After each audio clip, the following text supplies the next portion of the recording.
Welcome to Let's Do It Again. We here with Brother Taj Tarik Bey, Brother Mosey Bey, and Dr. Ali Muhammad Bey. First, we're going to bring up Brother Taj Bey, and we're going to do this expeditiously. And so it's not a lot that I need to say about Brother Taj, because Taj is on the job every day.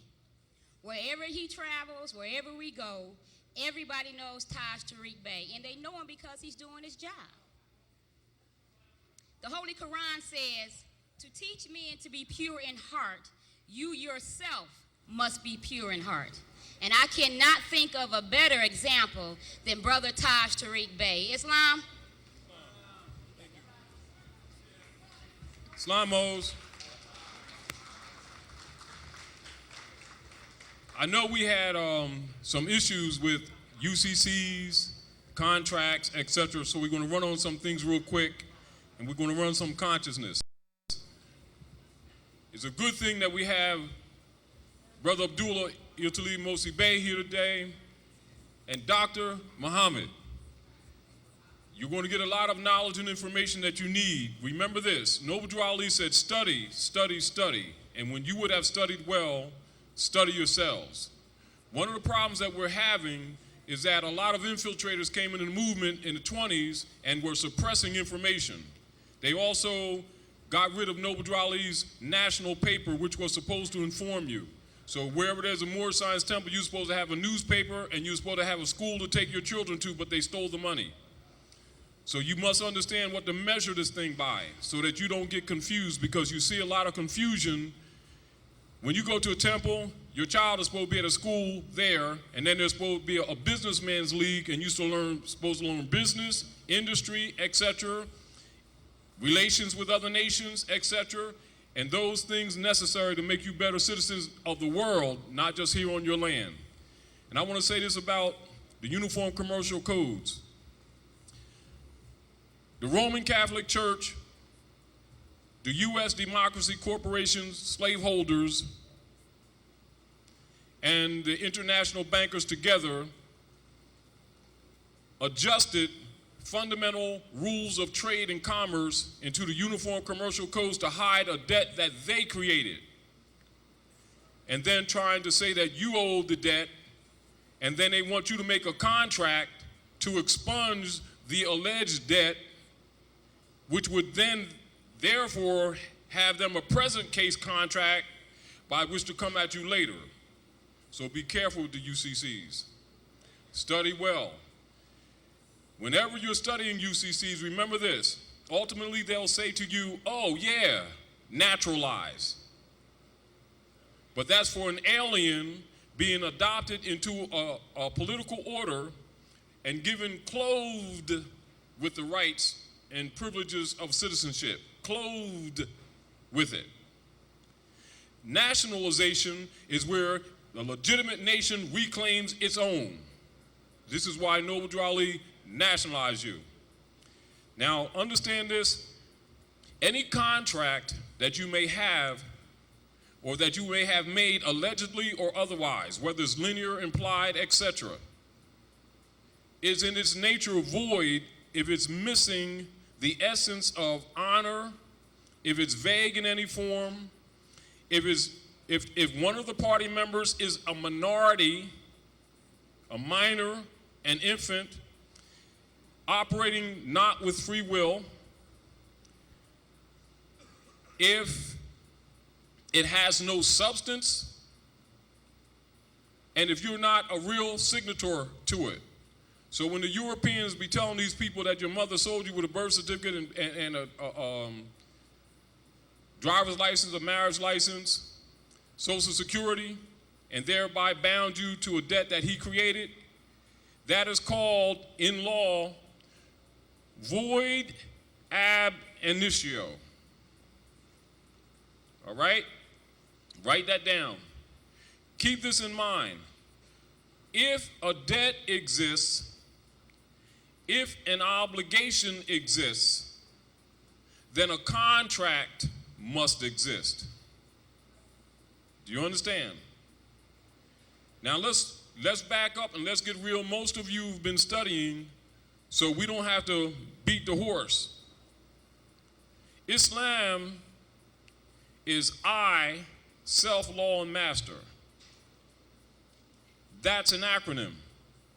Creed is just doing rituals to remind you of disciplines. But science is knowing what you're talking about. Do you understand? The divine order from your maker is the law is you. This is the reason why whenever you deal with a contract or whenever you're dealing with any litigation whatsoever, they'll say to you, your left sneak is tied to your right sneak. Do you understand? Because they're really asking you for permission to agree to them having a jurisdiction. Do you understand? Jurisdiction means power and power of attorney. These are keys. So whenever anyone claims a debt or an obligation to you, your job, and this deals with both abstracts and realities, real property, etc., you're supposed to say, keep this in mind, learn and study. Where's the contract? Produce it and introduce it into evidence before we discuss anything else. If you are in a legal process, under a writ in the nature of discovery, demand that all parties produce the contract. When you go to court, and like say they, how many of you know that tickets are contracts? They're suits, all right? So say you go to court, they give you traffic ticket, parking ticket, right? And they want to give you surcharges and a whole bunch of other stuff like that, right? What you're supposed to do is ask that judge for the prosecutor or whoever the municipality is to make that claim. There's an oath of ethics that judge takes to protect your right to due process. You go get a copy of that and you take that with you. And you remind him of his obligation that municipal corporation is suing you but denying you due process, and that instrument is not prosecutable for lack of due process, therefore disclaiming itself, its existence as non-prosecutable because it violates his oath and it violates legal procedures. How can somebody sue you, levy a fine against you, you're not questioning your accuser, and it's based on a contract that steals a right that already belongs to you and sold back to you under a privilege? You got to understand this. So you say to that judge, Freddie over here is claiming that I owe them something for parking somewhere. Well, the Supreme Court said that he can't do that. Didn't you know that? Don't you have an oath about, you know? And see, they're trying to talk about subject matter. So, well, let's not go there. Let's talk about what your obligation is. Get the courage to stand for your right.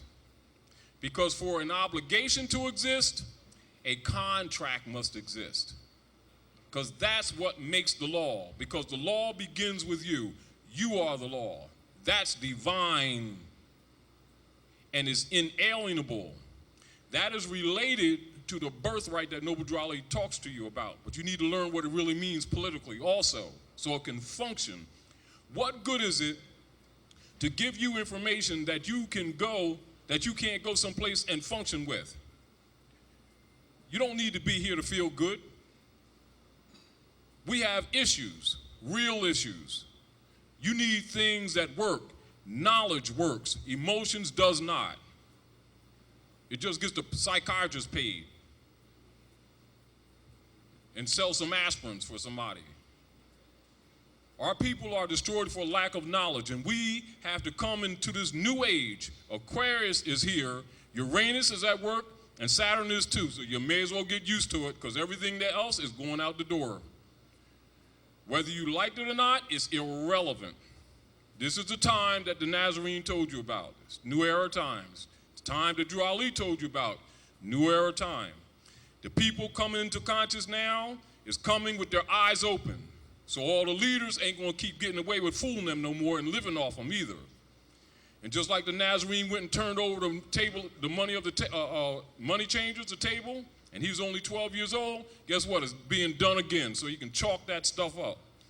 So at the same time, you're going to see a lot of people that's going to get mad because this information is getting to you. They know it, but they ain't been talking to you. You understand? They would love to block this because they want to keep you in belief when you're supposed to rise above faith and come to fruition. You and the truth are one. What good is knowledge if you can't apply it? Keep that in mind. And don't feel guilty for learning. Truth needs no apology, but understand there will be resistance. All right? This is your basis in law upon which you contest any contract and any claims made against you. Now, as far as the Romans and the bankers and the fake government called the U.S. democracy, which was never sanctioned because this is a republic, that told you that you're in debt and that, we're going to make a deal for you and give you this red taffy.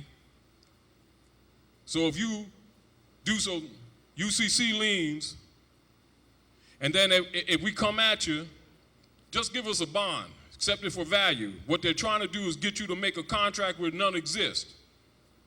But if you haven't studied, ultimately any litigation must be determined and litigated by the sovereign, mustn't it?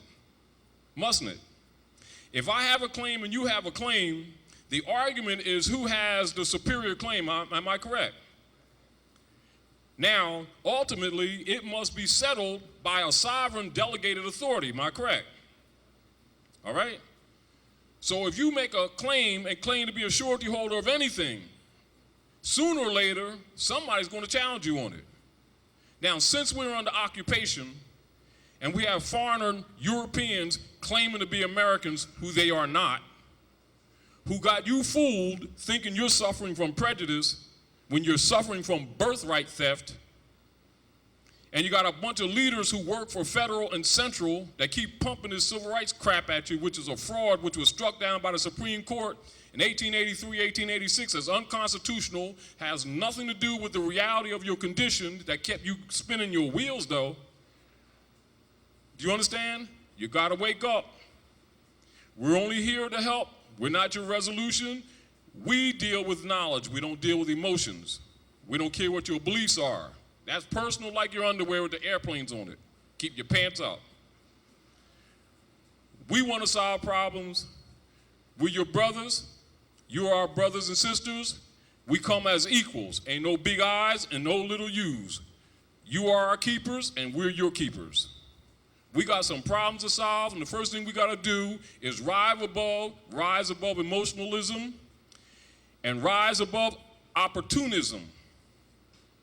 Now, as far as Great Seal, I know a lot of you have heard of Great Seal. How many people heard of Great Seal? All right, how many of you dealt with Great Seal and are a little bit confused? All right, let me tell you what Great Seal is so you don't get confused. Pull out a dollar bill real quick. It ain't a dollar bill, it's a fiat note, debt.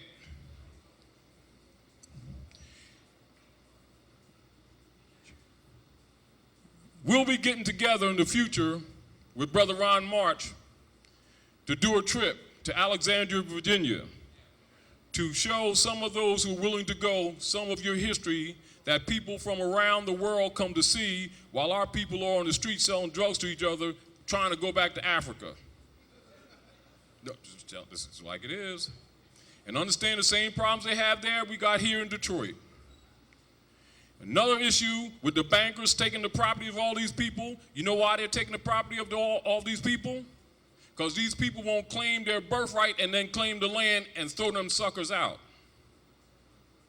You don't need to give them bond on a debt that doesn't exist. They're not even original title holders. Anybody that's dealing with a forfeiture relative to a claimed mortgage and they're trying to foreclose on your property, you to ask the sheriff for that claimant, i.e., the real estate guys, mortgage guys, whoever they are, to produce the original title. And if he's not a party to the matter. How about that? You got to start thinking. And the reason why you can't make claims on the property, because he's making claims on the contracts, that he created with the straw on you. Don't try to be a party to the fraud, to that straw, to get an implied benefit. Disclaim it for the record and nationalize. And the more of you nationalize as a political body, you'll have the power that you've been seeking otherwise and can't get. He's only letting you hang out there with a taffy, and then you're going to wait a year and come back and take everything. Meanwhile, you don't have the consciousness that the power is in the sovereign. And nobody can sell you sovereignty because it's in birthright. It's inalienable. The fact that anybody even believes that it could be sold to you is the first part that shows you that you don't know that you're being tricked. And it can't be sold. And if they sell it to you for, well, I'll sell you sovereignty for $200, and this other brother's going to sell it to you for $1,000, and you swear, and that's something that belongs to you at birth. Because it comes with nationality, not opinion. That's why in any papers dealing with UCCs, they usually put it in the back, which really should be in the front when they say naturalize. And they don't say it because basically Europeans are trying to claim your birthright because you won't do it. Because you're looking for a benefit, looking for a short way out. Well, this is a battle. This ain't new. They've been battling you for quite a few generations. But this knowledge will help you in a lot of areas, even though you're going to get resistance. Understand you will. But knowledge is also power. Keep that in mind.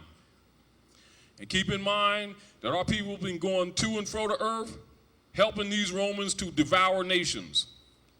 And come back here and you tell them the truth about themselves, and because it makes them uncomfortable or shakes up their associations with the clubs that they're in, they'll reject the truth, but yet they'll die, send their babies, and injure people that never did anything to them, and then get jealous when they come back and set up businesses in your community, because at least they fight back.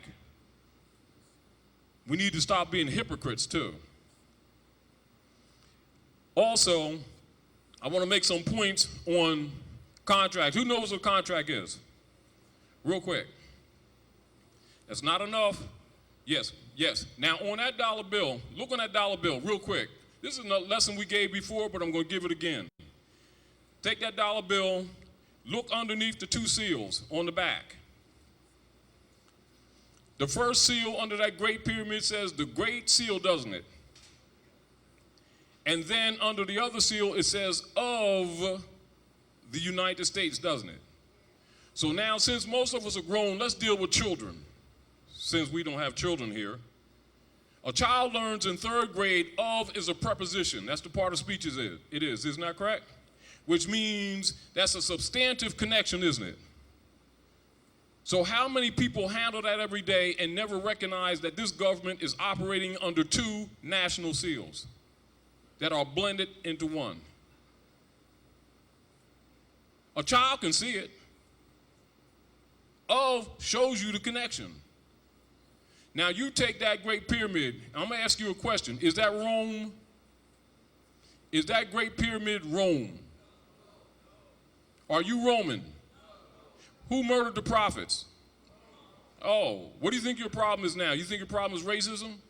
Your problem is that Rome is ruling.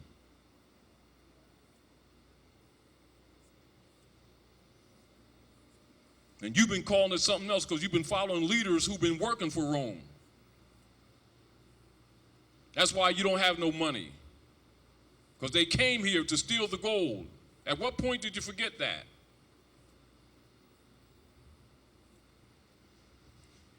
Take that seal, hold it up in front of your face. How many know mathematics?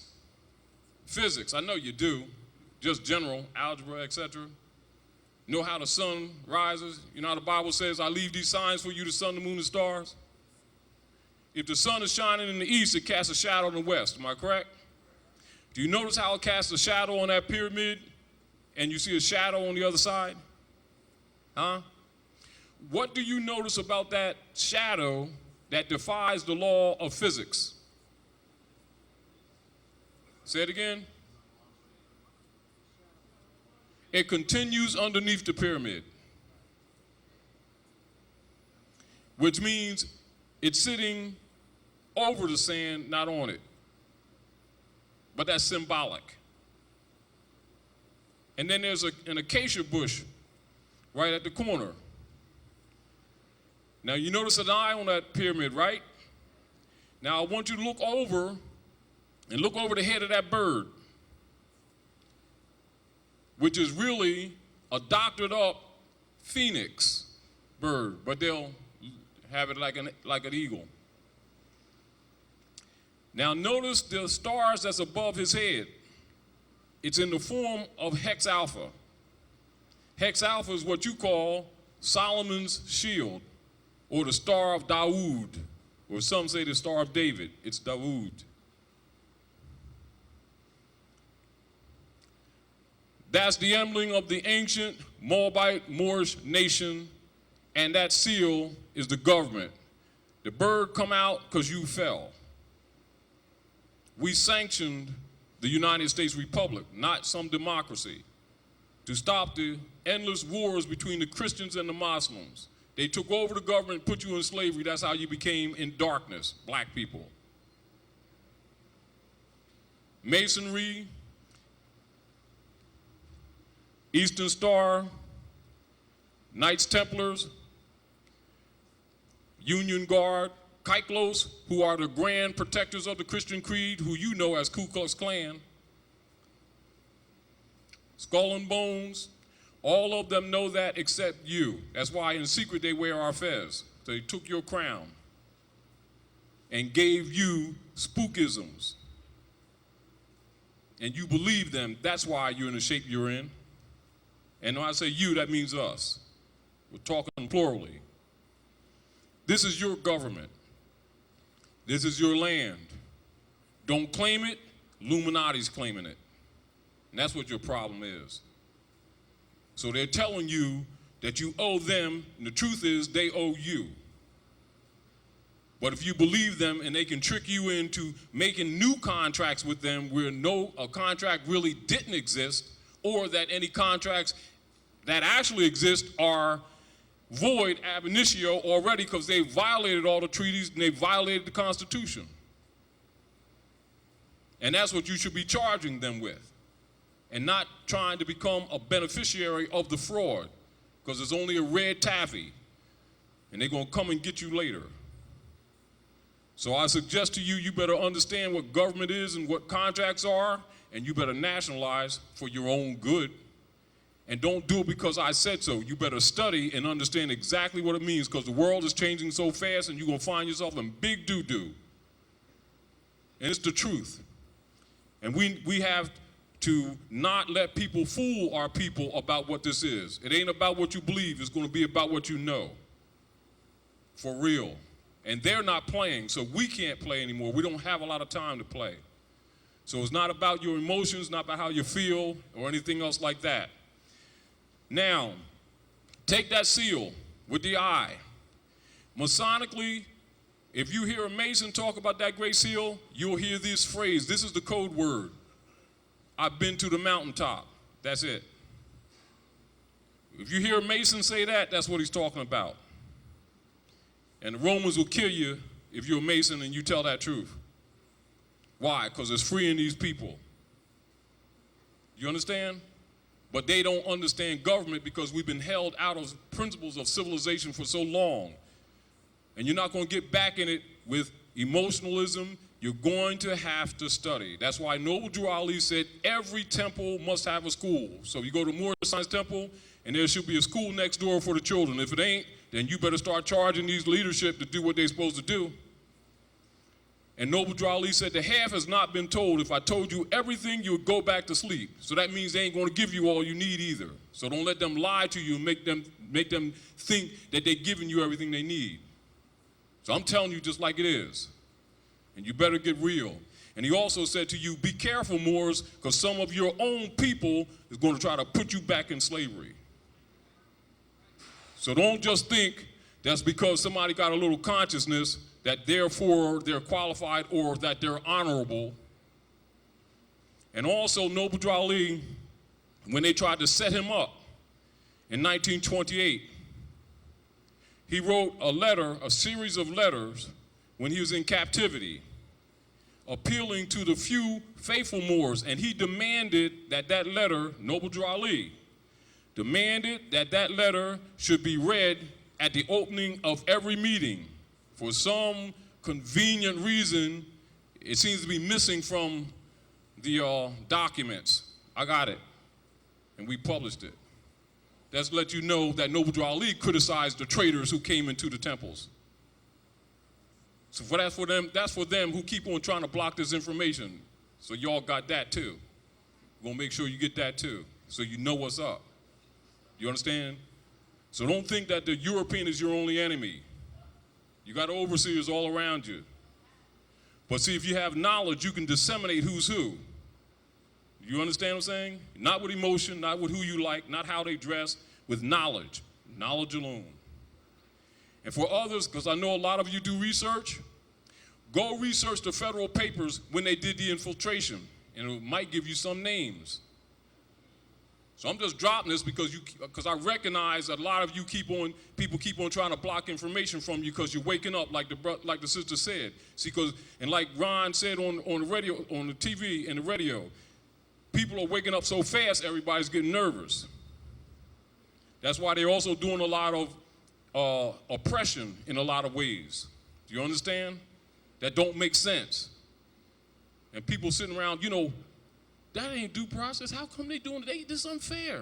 Just like the Gen 6. Huh?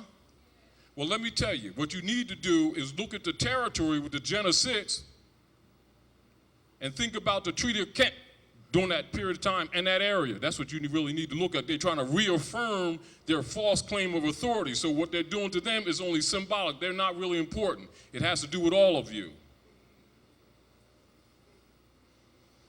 Do you understand? But by these people not knowing who they are, they go and keep thinking Indians ain't them, or they're some other people. In this book here, The Wonder That Was India. When I was in New York, I was putting an addition on my brother's house. I was putting a 48-foot addition on my brother's house because I'm a carpenter also and a builder.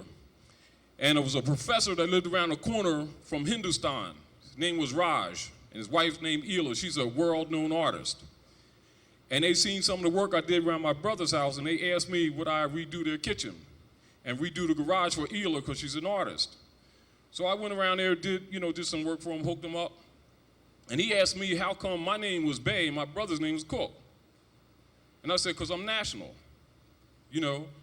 And so when I was working out, all of a sudden, every time I go to work, they had this desk all cleared with this like silk cloth on it and a tray with a book, pencil, lighting, an elephant they call Gishna. Yeah. And every 12 o'clock, Ela would come in and she's standing at the door and Raj would bring me a cookie and a tea. And he says, this is how we used to always do in the Mauryan dynasty. And then he gave me his own Vita and some Magian law. And from then on, he called me brother.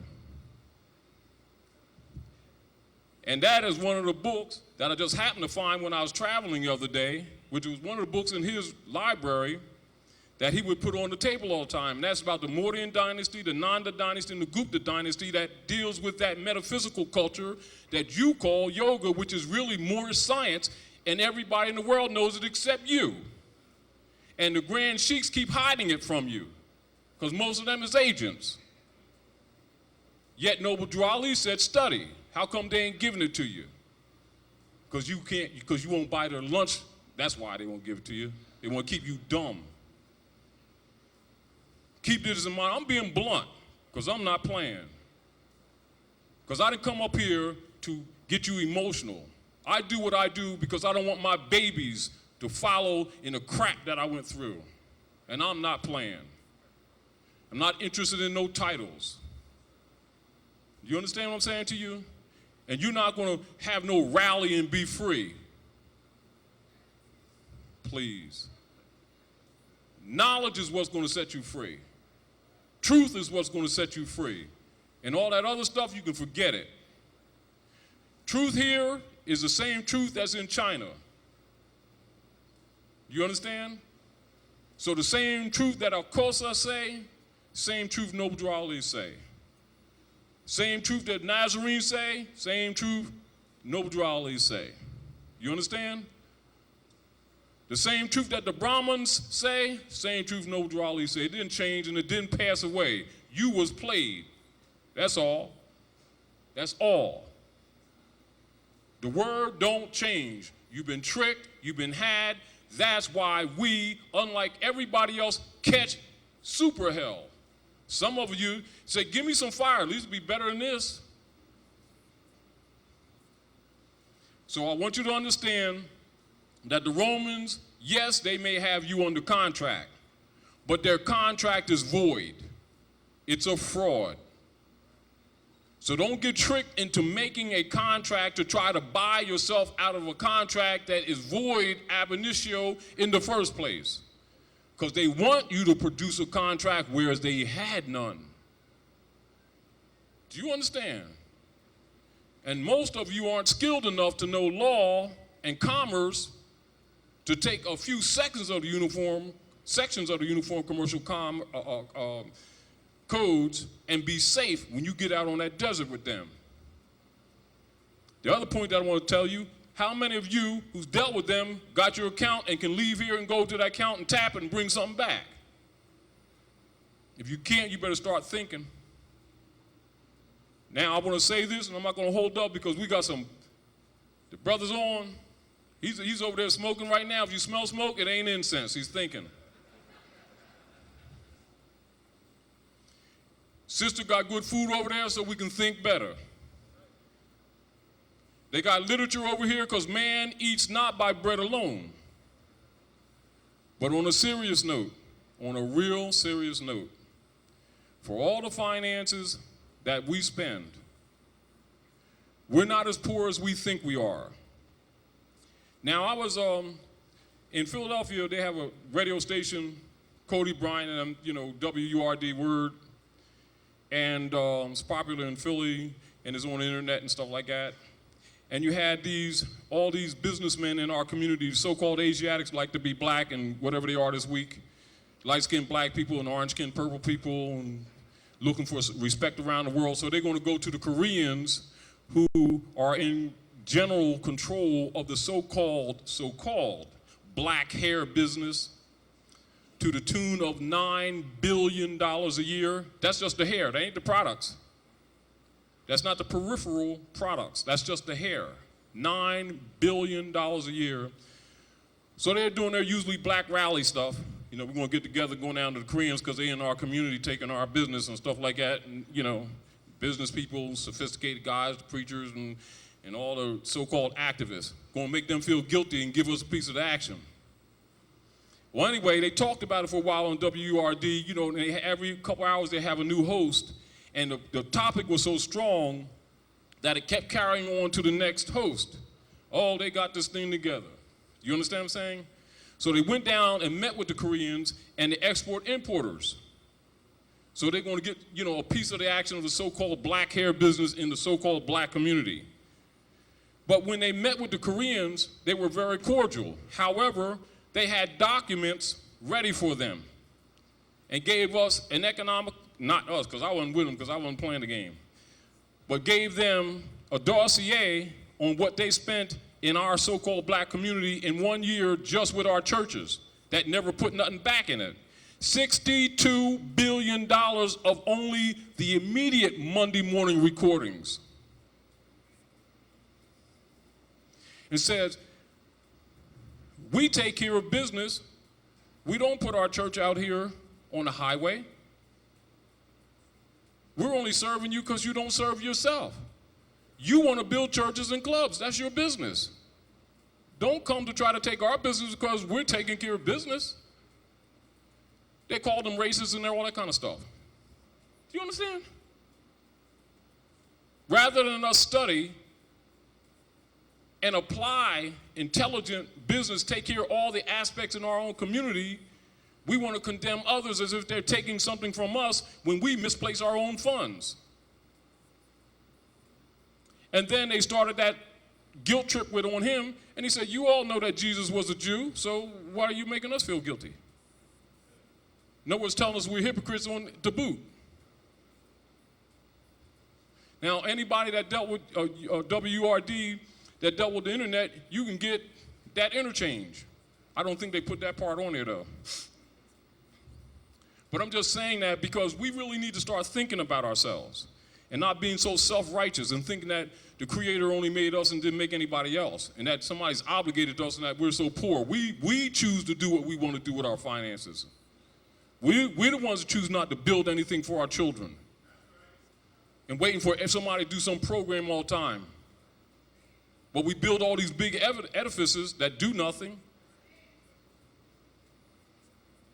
That's why Jesus was disputing at the age of 12 with the doctors of the law in the temples. Why? There was doctrine of the law, that's why. So I want to make that point. Now, real quick, I'm not going to talk too long. Some quick questions, particularly on some vital interests. So keep in mind that whenever you're dealing or transacting business, everybody in the world knows that that great seal on the back of that dollar bill belongs to you. So when you hear the term Great Seal, don't think present case, it's ancient. That's the symbol of civilization on the planet Earth. That's why that symbol is the most important symbol in all secret societies, and it belongs to you because you're the mothers and fathers of civilization. So how do you think the civilized world views you, that's us plurally, when they talk principles of civilization and then you don't know nothing about civics? Let's be real. And then you got people in this very movement that lie to Moors and say that this movement has nothing to do with civics. And write in Noble Drali's newspaper, up until 1928, from 1913 on, this was a civic organization, which adopted a religious affidavit 11 months before they assassinated him, and changed the Moorish Holy Temple of Science, adopted as its corporate name to do corporate business, the Moorish Science Temple of America. Now that's the truth. Do the research. Go. We got the documents. That's for some of you who've been played and fooled, to let you know, because we study. And we command that all with us study. And we command you to study and protect the prophet and the movement, because it's in your interest. You understand? Because you're not going to do anything with emotionalism, because this man is ruling here with knowledge. He ain't ruling here because he don't like you. He's ruling here because he stole your birthright, and he's living off your virtues. So be careful any covenants you make with him.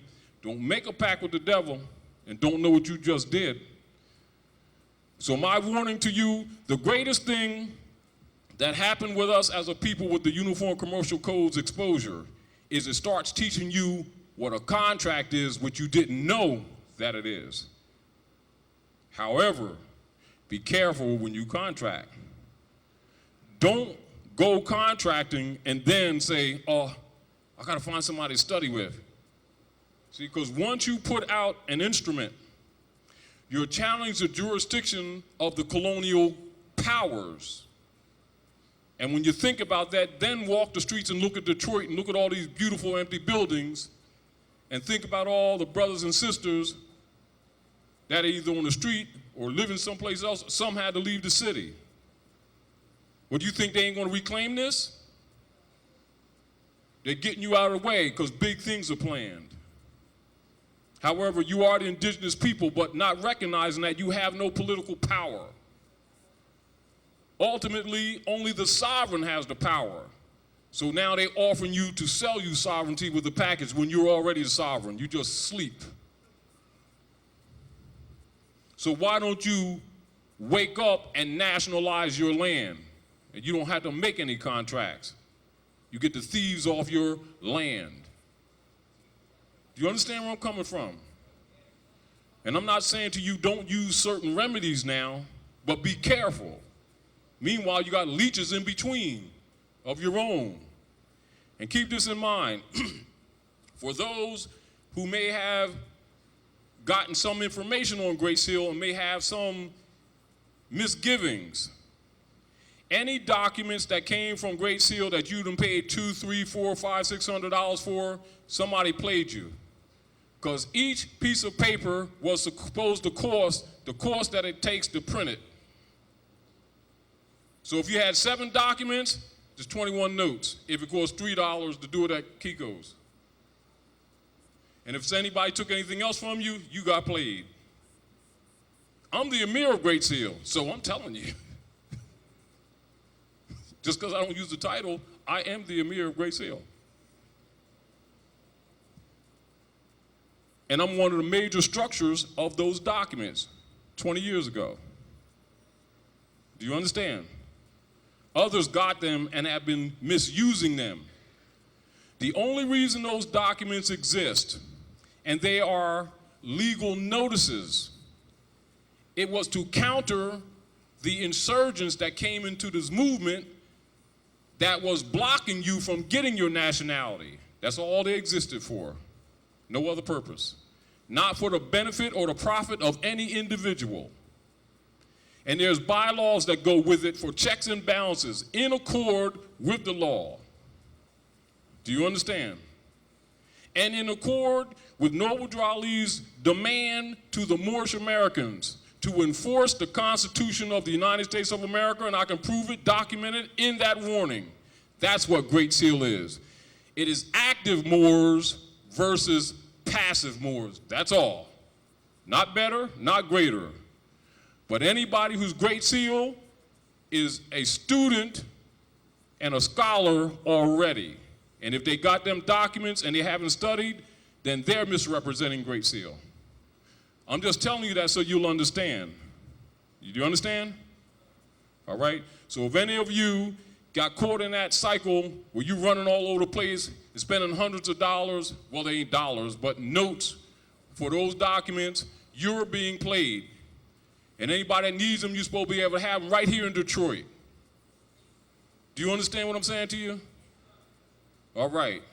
Because it's your birthright. It's only, it's like, that's not unlike somebody saying, well, we got to go to California to get a copy of the Constitution. Yeah, man, how much? $700. And you all fell for it. Well, somebody delegated me authority to sell you this Constitution for $700. You've been had. And really, a child can understand that government is in honor. It has integrity. It's ethical. Our greatest problem with us in this movement is unethical people getting on board. It's true. It's true. And it's like, and before we worry about to clean up the European, we got to get our own house in order. That's why Noble Drew Ali, in the questionnaire, did the additional bylaws, constitutional bylaws in the back, and read it. And the first thing he talks about is the robbers. So I'm just reminding you, so you better study your literature. And then you better go to chapter 5 of the Holy Quran, use that compass and the square and the axe, and start getting your character in order. Other thing I want to say real quick, when you go in the Holy Quran, circle 7, and when you go into your Book of the Dead, and you go into the Vedas, the Magian Law, Waspi, Bible, etc., one of the principles that is given to you is what? Man, know thyself. Am I correct? How many Moorish Americans have never been given the true knowledge, quote unquote? Remember, Noble Drew Ali established Moorish science. And then people will tell you, this ain't scientific. Just keep this in mind. I'm gonna show you how you're being played. And if you ask the average brother or sister who's even been in this knowledge for years, say, who are you? Who made you? And then they'll give you the answer according to the questionnaire, or their first thought. They'll say, I'm Moorish American, because that's standard. Then you go to the questionnaire and say, who made you, Allah? Now in I think it was about 25 or 27, Noble they had a meeting, and we was doing Sunday school. Noble as sister says, they was going through the questionnaire. You know how we go through the questionnaire, Sunday school? And he said, who made you? And the sister said, Allah. And the prophet said, who made you? And she got a little wrinkle in her eyebrow and says, Allah, because she was answering properly according to the questionnaire, logically.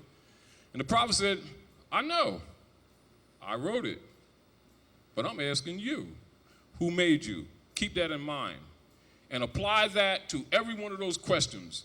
And remember, he takes you full circle because it's 101.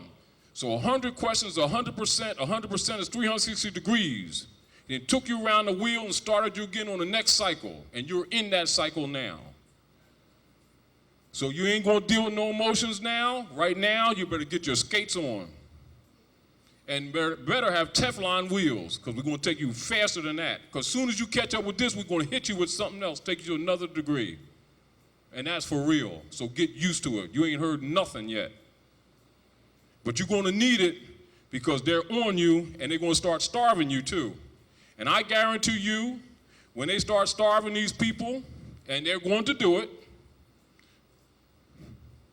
and yes, they're going to gentrify and get you out your houses, you'll be surprised how quickly these people begin to understand what we've been telling them.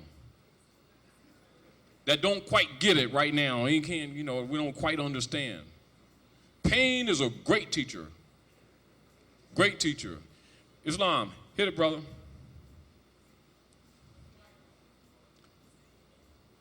I just want a minute. I want to remind you all, so when you hear the term Great Seal, understand that any and all indigenous people in North, Central, and South America are Great Seal. They just lost consciousness. And when you hear the term Great Seal amongst active Moors, all it means is Moors who are active and not passive. So if you meet a person and they say they're Great Seal and they can't give you the history, a general history of the world, and they can't give you a general history or structure of government, they're not Great Seal, because that goes with it. It's a state of mind. Do you understand? So a person who's Great Seal you can take a person from Great Seal and they've been going to Great Seal classes for a couple years, they can stand up against an Arab and never have went through the temple. Do you understand? They can stand up against a PhD in a college and never went to college. That's what Great Seal is. Do you understand? I'm serious. So if you got Great Seal papers and can't defend them, understand that you just put the cart before the horse. Islam, brother. Islam.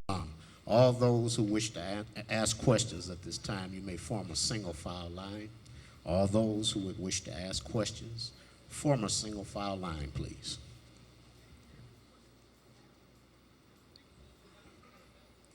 Islam, brother. Islam, Brother Taj.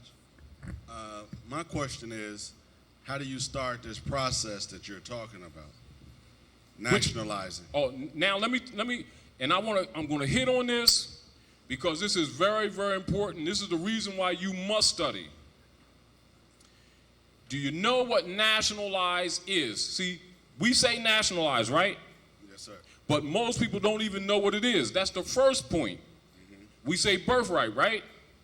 Most people don't know what birthright is. They just repeat it because they hear it. But if you challenge them at law to defend their birthright, they start giving you opinions and emotions and what some brother that they following said. They will not give you the universal knowledge of what it means. Nationalization is whereas, by necessity of some political abrogation that has taken place in past tense, that a legitimate and recognized nation is reclaiming its person's natural and or property officially. However, internationally and by the laws of the nations of the planet, when you become conscious that you're more, you're nationalized at that point. In fact, really, no club, no organization, no guy in the back that's going to sell you a document can nationalize you. your blood. You are who your forefathers were without doubt or contradiction. So anything anybody else says cannot contradict that fact. Now, key. The issue with a disunited people is that they lack the political power to affect those issues relative to the resources that are under occupation. Therefore, when Noble Ali gives the charter, he got at it unity, don't he? Unity politically means nationality. This is why COINTELPRO put people into the movement to cause confusion and to dissolve the movement so you wouldn't recognize that unity means nationality politically. Therefore, you have certain rules of civilization that you must know. Now, different organizations have come about over the years because of infiltration and established processes by which you could gain your nationality and bypass the government agents who were occupying seats of power to block you. And they serve no other purpose. Keep this in mind. Great Seal is not the government. But yet the Great Seal is the seal of the government. The Moorish Science Temple is not the government nor the nation. It's an institution established to dispensate the information. Do you understand? Yes, the nation is out here. Everybody in this room is Moorish American. Some know it, some don't. Nationalization is when they become conscious of it, and now we won't be begging them about what they do with the Gen 6. We'll send a delegate and tell the president, release them. Yes, sir. Do you understand? Yes. Now that's what the Grand Sheiks and Assistant Grand Sheiks are supposed to do, because they were put in place to make law. And they will tell you that Noble Ali don't deal with that law stuff. They're lying. Yes, sir. Do you understand what I'm saying? Yes, so sir. Once you teach people what government is, then they'll start holding people accountable and stop giving them their lunch money until they do account for what they're supposed to do. Do you understand? Now, like say for instance, you become conscious, right? Mm-hmm. Now I'm ahead of some movement, some type thing that's supposed to be so-called can nationalize you. Right. Oh, but I don't like you, see, because you wear Nikes, you know what I mean, man? And plus I need a payment, right, you know, on my bicycle with the gold rims. And so I play around with you, you know, you're studying, you know, you coming, doing what you're supposed to do, you're trying to learn all stuff, you know, and I'm just messing you all around. Meanwhile, you in all kind of colored documents that you're trying to clean up, because now you're conscious and you think that I own your nationality. Well, that's a lie. Now, if I don't do it, guess what? You can do it yourself. So says the nations of the earth who recognize Noble Ali. This is the reason why he wrote that letter to be read before the temples that they keep on skipping over, that you don't hear. Because if you read it, you see that he criticized them.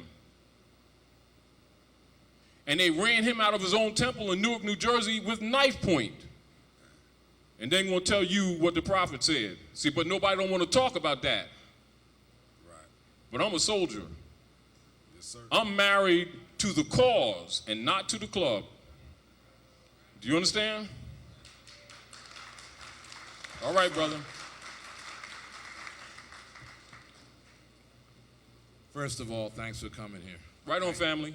All right. What I'd like to know is if I wanted to further communicate with you, whatnot, what's that process? To be honest with you, this is really honest. Most of the people, like Ras Mariah, who usually be here, or the Professor Abdullah, and also his brother Aleem, who passed before, where I used to have a setup where I would usually have that. But honestly, when I leave here, I'm going to work. I've never used this position for emolument. I don't even have most of my own materials. If you ask me, I don't even have it. So most of the people that even made finance off my literature, I couldn't even give you a copy of my own stuff. But what I've tried to do is get involved with active people around the country and give them keys to enhance whatever organizations they're in relative to the universal principles of birthright. And when the truth is told, they themselves, which includes yourself, will begin to appreciate what Noble Ali has done, because you can work with it. And don't get caught up in personalities because it's not important. This is another reason why it's not. Because I don't like people, thinking that, you're an important guy because you know something. No, I'm learning. Do you understand what I'm saying to you? But what I learn, I share. All right? But you can get in touch with me through probably any medium or anyone that you know. They'll get in touch. Geronimo, Sister Noliosa, et cetera. You can get in touch with me. You mentioned the Book of the Dead. The Book of the Dead, What part Misraim. does that play in this? Misraim, because part of that is what they translated the Bible from. I'm well aware So, of that. like when you open up the Bible and it says translated out of the original tongues, but the priests don't never tell you what the original is? I just told you one of them, that's all. Okay. Thank you. All right, so now you can be a scholar.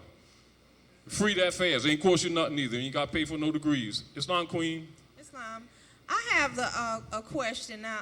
The last couple of weeks, I've been researching my family. Yes. My family. And my family comes from Nova Scotia, Canada. Yes, Canaan land. And Canada, Canaan land. Because you're Canadian, you're Canaan, and so are we. okay. All right. Now That's not European. Let's just throw that at you. Okay. I found all the way back to a tribe called Mi'kmaq. Micmac. You're right. Mm-hmm. Now, if I say that I'm a Moor, just by the definition, Let me school you. okay, please. Moor is modern and short for Moroccan. Okay. Moroccan is the descendants of the Moabites. Now, this is what you must understand. That's why it's important to understand your history.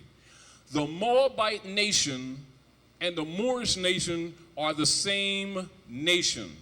The distinction is in the ancient, see, because they've, how you say they've flipped the world, traded places, altered the books. The divine principle in nature is feminine, and that's the truth, always has been. All ancient deities is woman. Even Allah is really a feminine name, just in case you didn't know. Do you understand? Yes.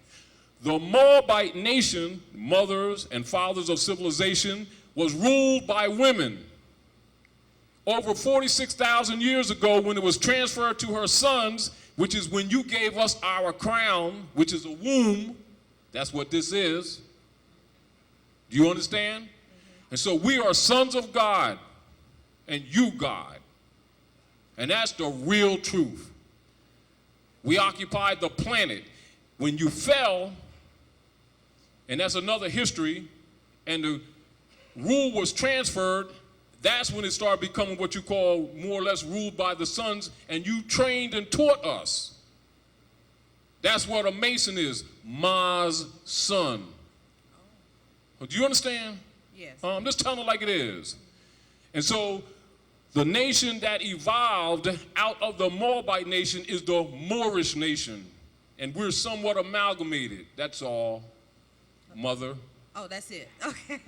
Do you understand? Really, that's going to give you a lot of history, and you'll understand why, quote unquote, religious organizations always suppress women, because they don't want you to really find out the real truth. Okay, thank you. All right. Come on, brother. Islam, Todd. Islam family. I got two questions. Can you use the UCC to put claim on property? Can you use the UCC to put claim on property? Your property? Yes. Now, look at this. That's the way it's generally presented, right? But it's still by contract, isn't it? Yes. And that contract must be litigated by the sovereign, mustn't it? Yes. When the papers are filed, who do you pay, a European or Asiatic? European. All right, you just declared him the sovereign. You see where the trick with the contracts come in? Okay. You just acknowledged him as the sovereign, and the sovereign is the ultimate litigator of who owns what. And since we're under occupation, what do you think going to happen? This is why you see me talk to the brothers and sisters about the UCCs from the perspective that I do. However, I say you should know about them, you should study them well. To secure property, you must first secure yourself. That's why you nationalize. This is why when you see Europeans who followed Noble Drew Ali in the 20s and they started the Moorish Orthodox Church, started these freedmen and wanted to get the republic back. But a lot of Moors won't even tell you about that part of history. That also Europeans was in the temple. Do you understand? Because they don't want you to know that. You see, so I'm telling you like it is. Deal with knowledge. This is what I'm saying to you. In my position has been, there's been many opportunities where I had to gain great wealth. One, just because people know me across the country and on the islands. But I've never fed into it. I got a job. Do you understand what I'm saying to you? That's number one. I am more interested in making anyone that I run into conscious, knowing that if we become conscious, we can just nationalize the land. Let's look at this real quick, and I think this will answer your question, because you already know that I don't push the UCCs. Right. It's not my policy, Right. though I know them very well. But I don't use them because I see traps. But I know people are anxious because they think they can get something real quick and bypass years of learning, but they don't recognize that nationalization will do it all. And that even when they give you the Uniform Commercial Codes, they tell you, oh yeah, naturalize. What do you think that they're saying in those little lines? That's the ultimate power of the sovereign. And if you're the sovereign, Noble Drew Ali says, I'm gonna ask you a question.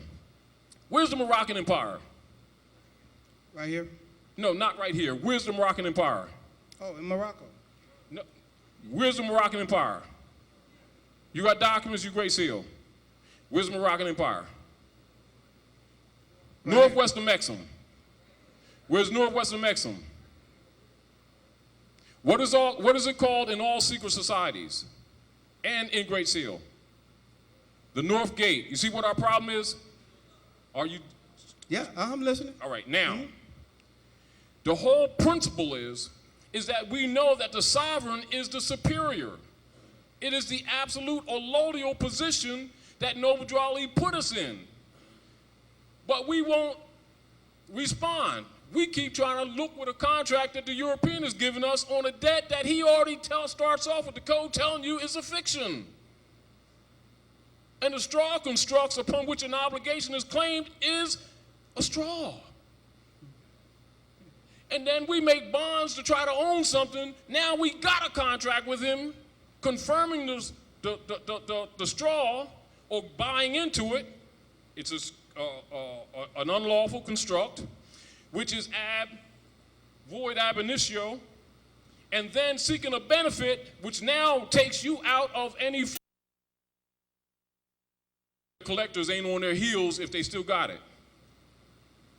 And houses and everything else that they think they secured when they're not secure by claiming a colonist as the sovereign. That's why Great Seal papers are all legal notices and none in the nature of a motion. And he recognized that these people are waking up exponentially across the country.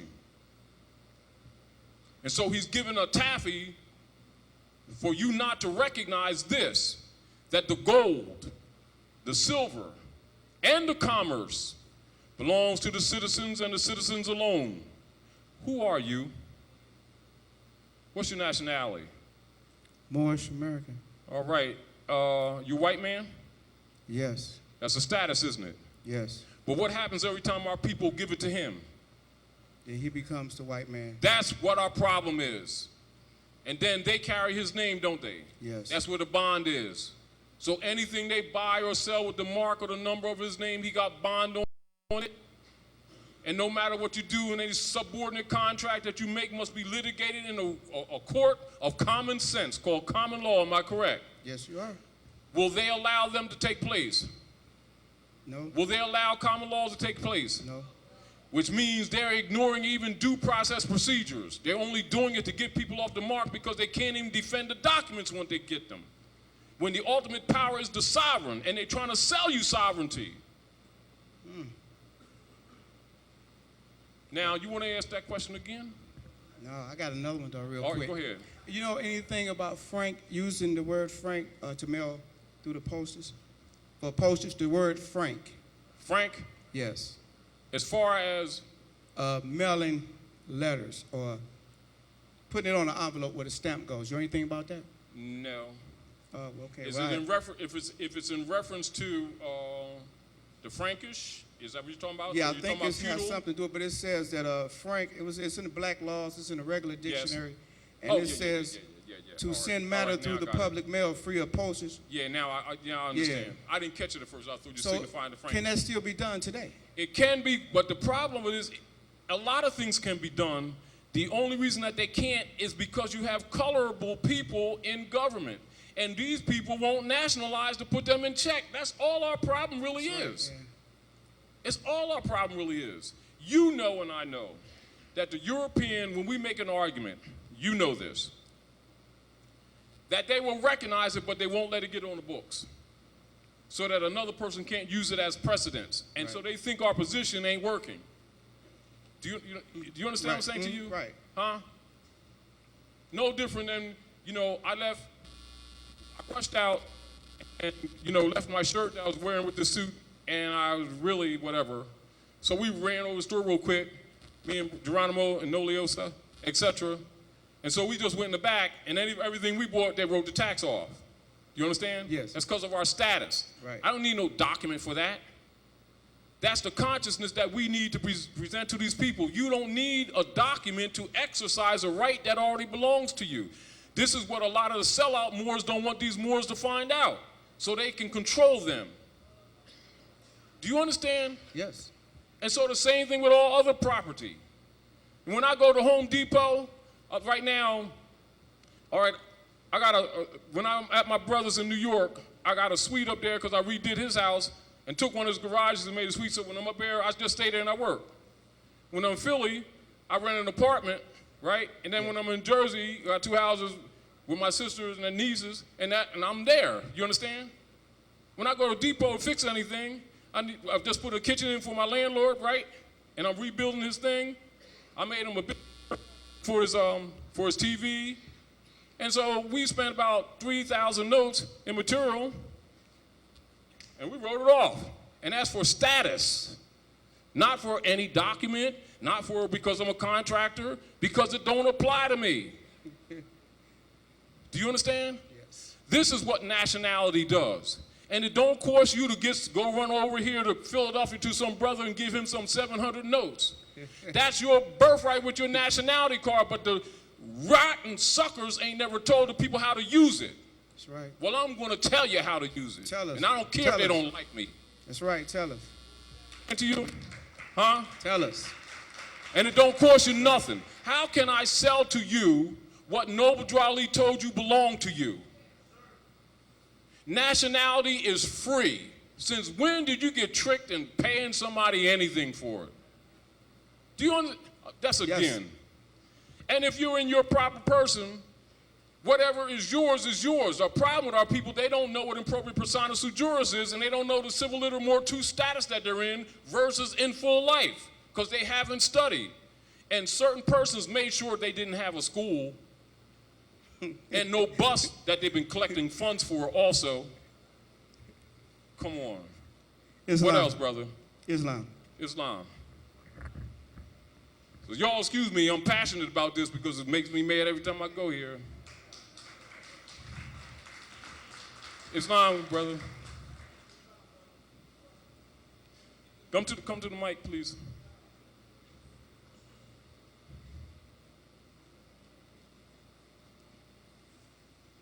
For people to have their paperwork, they should know the law. I tell everybody, when the last time I was here, you say the same thing I say. I tell every Moor that I run into, I call them so-called Moors because I'm a Moor, and I said, brother, got your paper? Yeah, I got my paper. Do you know, can you go in court and defend them? They can't. They don't even know what they are. Now, and look at this, and this is back to my whole point, and this is for everybody, and especially the sisters. Let me say this to you, sisters, because I'm going to be real with you. You know, we all got birthmarks, right? Yes. Now, if I ask you all, according to your instructions, the way you've been raised, what your birthmark is, you're all going to show me a whole bunch of blue things, purple things, little raspberry stuff on your toes, your elbow, behind your arm, and your head and everything, and the only birthmark you got is a navel. That's it. That's the proof of who made you. Undisputable proof of who made you. However, at this present time, she's unconscious. She's unconscious because she's been preoccupied with the cares of the world. And so Noble Ali lift her up because humanity is written on her womb. So now when these thieves amongst us are disallowed of putting their heel on her neck, and amongst those secret societies, we take that sword off from over the top of the head of that Sphinx and hand it to her, we can solve a lot of problems. Also, the rule is we go to no school and disrespect that we go into the first grade and then start talking about where's my college degree next week. This is the problem with the way this information is being dispensed. So we have to implore or appeal to the intelligence of Moors who are newly conscious. They don't become Moors. That's another fraud. You are already who your mothers and fathers are. You're only becoming conscious. And so the distinction is, are you conscious or are you not conscious? Now I want to show you ordinary dictionary, right? Brother, do you mind? Sis? Now let's deal with children. Now imagine our children, right? Who our parents have been telling them they're black, right? We got a lot of scholars been writing black books, haven't we? We give them credibility, don't we? You know why people around the world disrespect us? Because everybody and their dog knows who we are and we don't. Can you go to a dictionary and look up the word black? Black. Now I want to tell you something. 8 parts of speech, basic grammatication, 3rd grade level. Black's an adjective. Therefore, it's not a proper noun. Is it the name of a person, place, or thing? Can a child understand that? How come adults can't? Give me the part of speech that's right behind the word, sis. It's an A. Say it again. A. Which means what? Adjective. Now I want you to look right down. Go ahead, write down. And what do you find? You find compound words, don't you? Now go right down and look and find black or Moor when they give you the history. Because the etymology of the word is key. And right in an ordinary dictionary, it's got black, Moor, then it separates them, puts the black in small case and capitalizes the Moor. It ain't hidden. But we don't read. Yes. All right. All right. Now, when you get a chance, look that up and share that. Y'all go home, look in your own dictionaries. Islam. Islam. Now check this out. There was a place called Mauritania. Yes. M-A-U-R. That's where part of our name came from, the Moors, from Mauritania. Yeah. How many's heard of Mauritania? Yeah, don't hold the mic, just talking it. Go ahead. Okay. How many people have heard of Mauritania? Yes. If you haven't, that's where you came from. That's the name where Moor, M-A-U-R, it wasn't M-O-R, M-O-O-R, or M-U-U-R, it was M-O-M-A-U-R, is a place. Now, this is the really correction.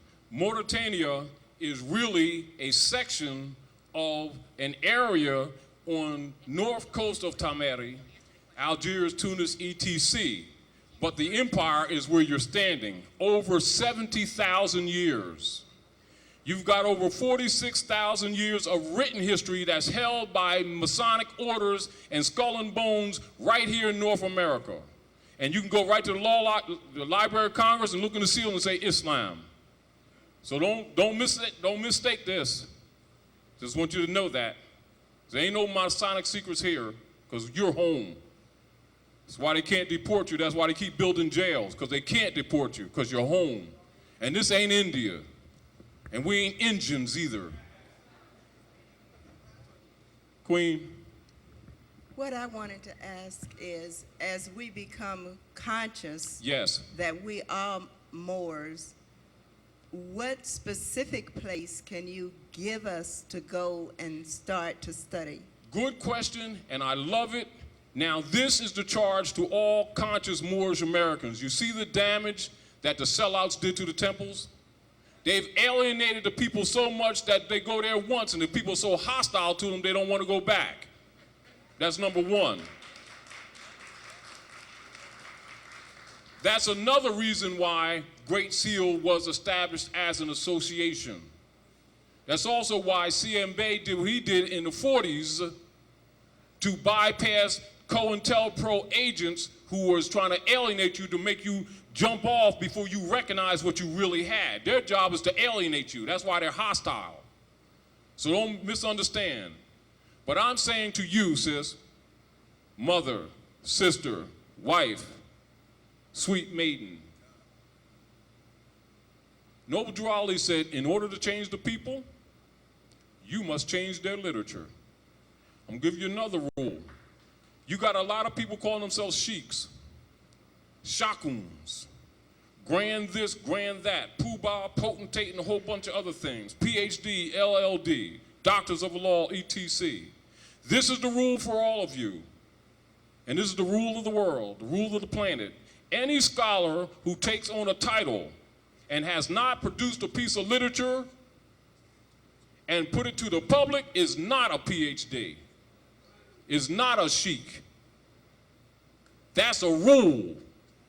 So if somebody tell you I'm the boss guy, I'm the grand this, I'm the grand that, and can't give you literature that they produce that is public, they're lying because they violate the rule. That's why Noble Drew Ali say, in order to change the people, you must change their literature. Furthermore, Noble Drew Ali said, Moors, the most powerful weapon in the hand of our group today is our press. How come you don't hear them Moors saying that to you now? Which means you would have known where to go because it would have been in the newspaper. How come the Moorish guide ain't around? Then you start thinking about the government agents and then you'll know why they ain't around. How about that? However, that's why you're here and that's why I'm here, to rescue you from those demons. Because once you're conscious, you can do it yourself. It's your birthright.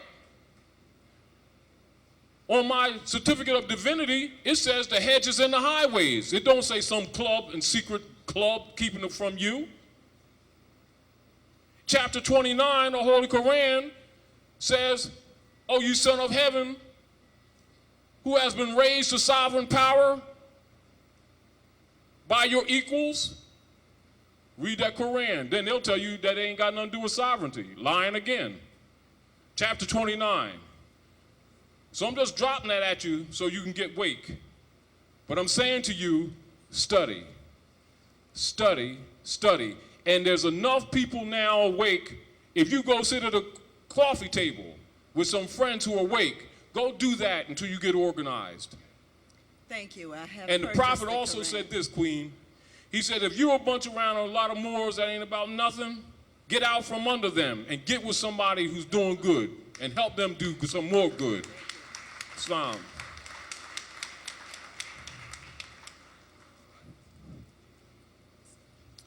All right.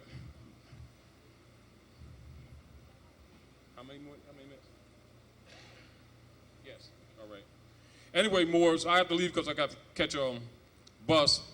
You're going to be hit with it. And if you notice, and there's one thing I want you to notice about Great Seal, it's not about documents. It's about study. You know that, brother. That's what you do. You know that because that's what you do. That's Great Seal. A person giving you documents don't mean Great Seal. If you see a body of Moors studying and dealing with knowledge and information and sharing with their brothers and sisters, that's Great Seal. Peace.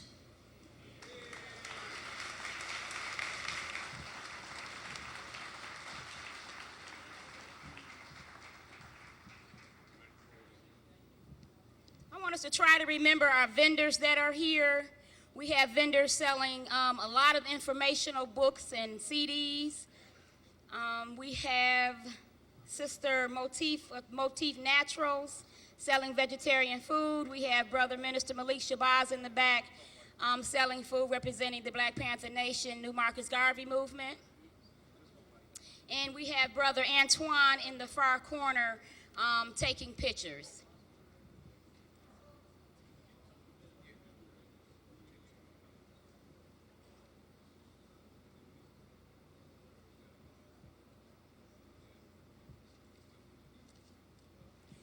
Okay, I want to introduce to you Brother Abdullah Mosey Bey. He was here in March and July, and he's going to continue to speak on etymology, in which I said in July was very, very important. Because when you're speaking and communicating with one another or others, you have to understand exactly what a person is saying to have the correct response. And in knowing law, you have to know etymology. Brother Abdullah Mosey Bey, Islam.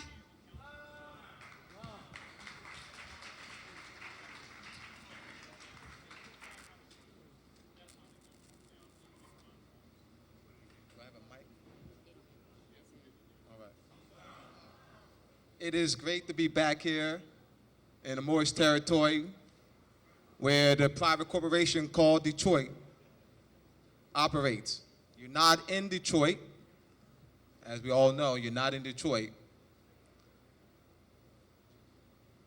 I want to first thank Sister Nola Iso and Brother Geronimo for bringing us out here and for being the warriors that they are. I want to thank them for their hospitality. I also want to extend thanks to Sister Suzette and Brother Largie for their hospitality. I want to extend thanks to Sister Jacqueline and Brother James for their hospitality. Extend thanks to Brother Shabazz for his hospitality. And Brother Ron Marsh for his hospitality. We've been treated as we are. We are royals. We are nobles. So they're treating us as we are by birthright. All right? So I don't want to say we've been treated like nobles, like royals, because we are that. We are all that by birthright. We are the nobles and royalties of the land. All right? So thank you. Now, the issue for this lecture is restoration, reparations, restitution, and nationality and birthright, and the class action process. And what we're doing is giving you a solid foundation so that we can structure the class action suit. To begin that process, you must first be indeed who you are. Brother Largie and I were talking about, he said to me, Brother Abdullah, most of the people who are going to be at the lecture today are those who have some idea of who we are by descent. How do we reach those who have no idea? How do we get to those who are in Highland Park? All right? So Brother Geronimo and I have been talking about that. We're going to be strategizing so that we can expand. So the purpose is to get this out throughout this entire city, all right? And throughout the entire territory. And definitely we need your assistance. Sister Nola Iso and Brother Geronimo need your assistance in doing that. To make this very effective, we need to organize in government structure in this territory. Bring those who are unconscious into the existing organized government structure. What I recognize about brothers and sisters, that many of us are selfish.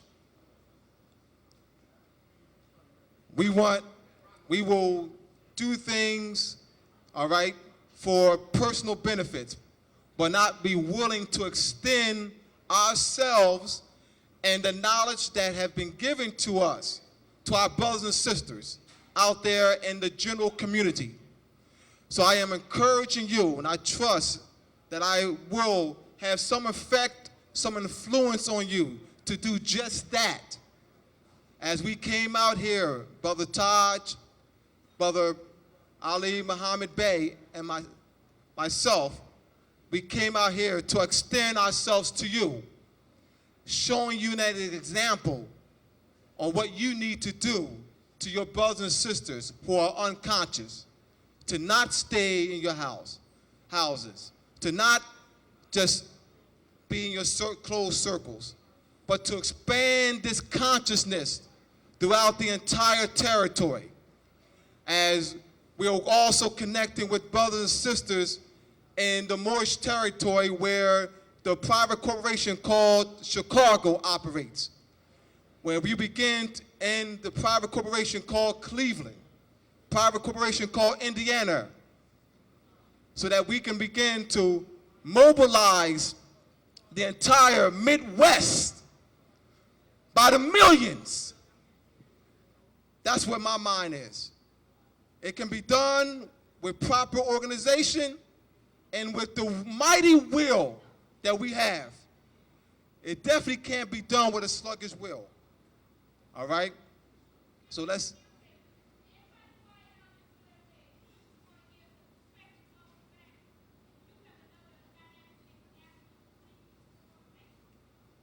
We sure do have another dynamic speaker. Definitely. Young brother, 7 years younger than I am. All right. Restoration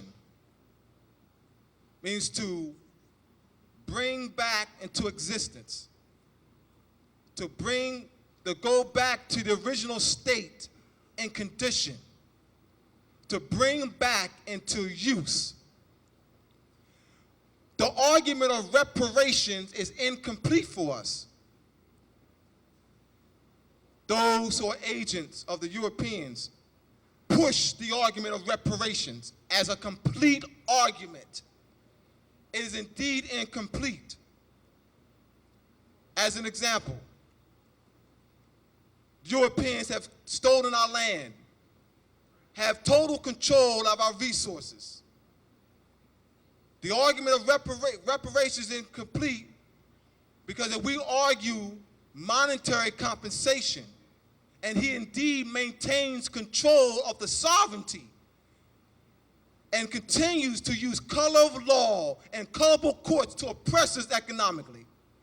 First, they're not going to, in the argument of reparations, those who are making that argument, that limited argument, are not even requesting payment and lawful money. In order to repair or to repay, to give monetary compensation, it can only be done with money. So the argument is, give us, as an example, 3 trillion notes that they call dollars. And meanwhile, he still has control to tax us without representation.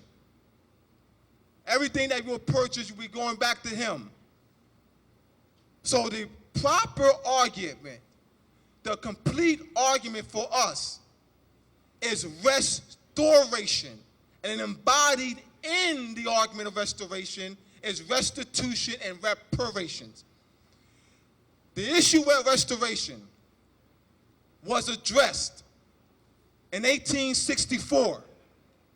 Congress, in the Congressional Globes, dated April 9th, 1864, it's called the Congressional Globe. Do your research.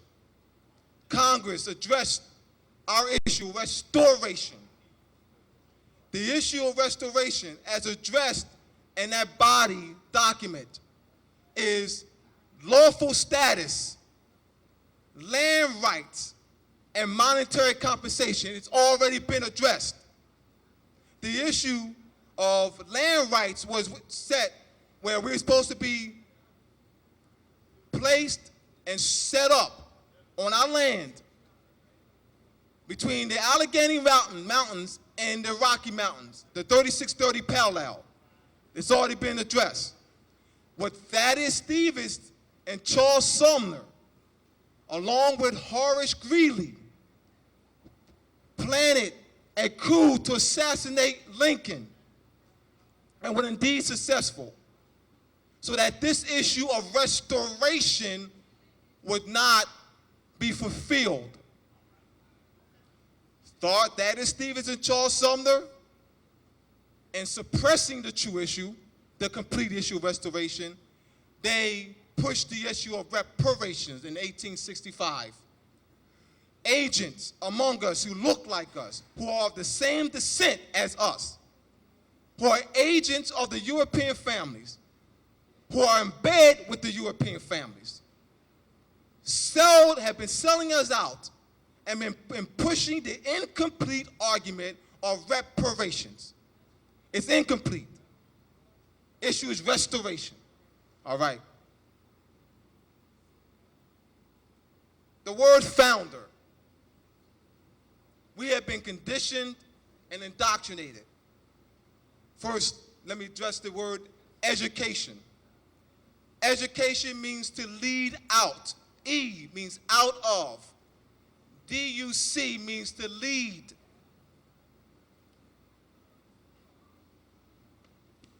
So we have not been educated.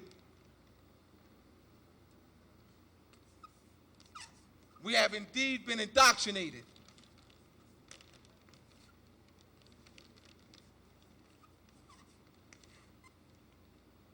To out of. This, what we have not been given this in any public schools in the country. That knowledge is already in you. It's in your DNA structure. So education is a structure whereby it facilitates the ancient knowledge base that lies in your DNA and facilitates that bringing out of what's already in you. All right? This is what we've been given.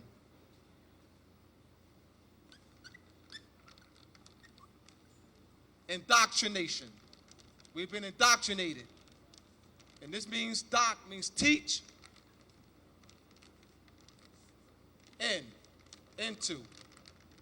So the Europeans' colonial, colorful, distorted concepts have been put in us, thereby burying our consciousness. Jure said, go back to that state of mind of our ancient forefathers and foremothers, ancient and divine creed, that we must learn to love instead of hate. Founder. We've been indoctrinated to believe, we've been indoctrinated in the public schools throughout the country, that the Europeans are founders of this country. We've never analyzed politically, lawfully, what the word founder means. Founder. The Europeans cannot establish a political order on a foreign land and claim to have lawful control and rightful possession of the resources and land of a foreign land, and therefore have the supreme authority to legislate laws, to interpret laws, all right, and to execute laws. He does not have that authority. He's a foreigner. He's a pilgrim. A pilgrim is a stranger in a distant land, a foreigner. He is not the founder of the United States Republic. The Europeans are not the founders of the United States Republic. Why? Because they're not the aboriginal and indigenous people of the land. We, not understanding the study of words, we've been tricked, bamboozled, fooled, because we have not been educated. We've been indoctrinated. So therefore, we have not been taught to think. In my presentation of etymology, the way I present it to my students, and as I lecture throughout the country, is I teach you how to think, how to analyze, how to reason.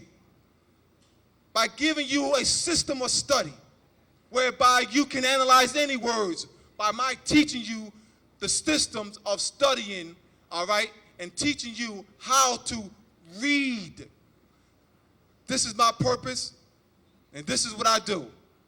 We must be able to think, and by doing that, and by having a proper presentation, a solid foundation of etymology, semantics, history, law, jurisprudence, we can be able to think, reason. So now, this is one of the things that we've been indoctrinated in public schools throughout the country. We see images like this. We see these on the walls in the classrooms. All right? We also been taught that the Star-Spangled Banner is the American flag. The Star-Spangled Banner is one, not a flag. See, we're not thinking. It's a banner, a trading banner. All right? And it's not of European origin in and of itself. It is the trading banner between the Moors and the Europeans. So this is not a European banner. This is a Moorish and European banner. So we throw the baby out with the bathwater because we don't understand the history. The American flag is indeed the Moroccan flag. The American flag is red and green and is not flown in any school in the country. Your children have never, ever pledged allegiance to the American flag. Your children have never, ever pledged allegiance to the United States flag. The United States flag is the continental flag. Red, white, and green. That's the United States flag. So we've been, once again, indoctrinated from childhood. Pledge allegiance to the American flag. Pledge allegiance to the United States flag. None of which they have pledged allegiance to. All right? We need to understand proper concepts. All right? Now, this here, the three branches of government, the legislative branch, the executive branch, and the judicial branch, are the three branches of the Moroccan government. Currently, the Europeans are functioning the Moroccan government. We are not in the mindset of establishing a government. If you thought that, if you thought we were here to lead you to that, you're absolutely wrong.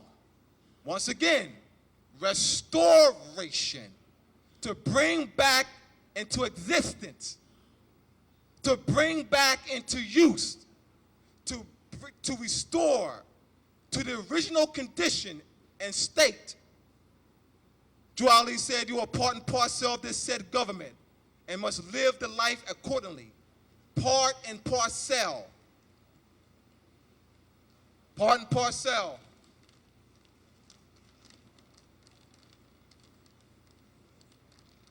Parcel refers to land.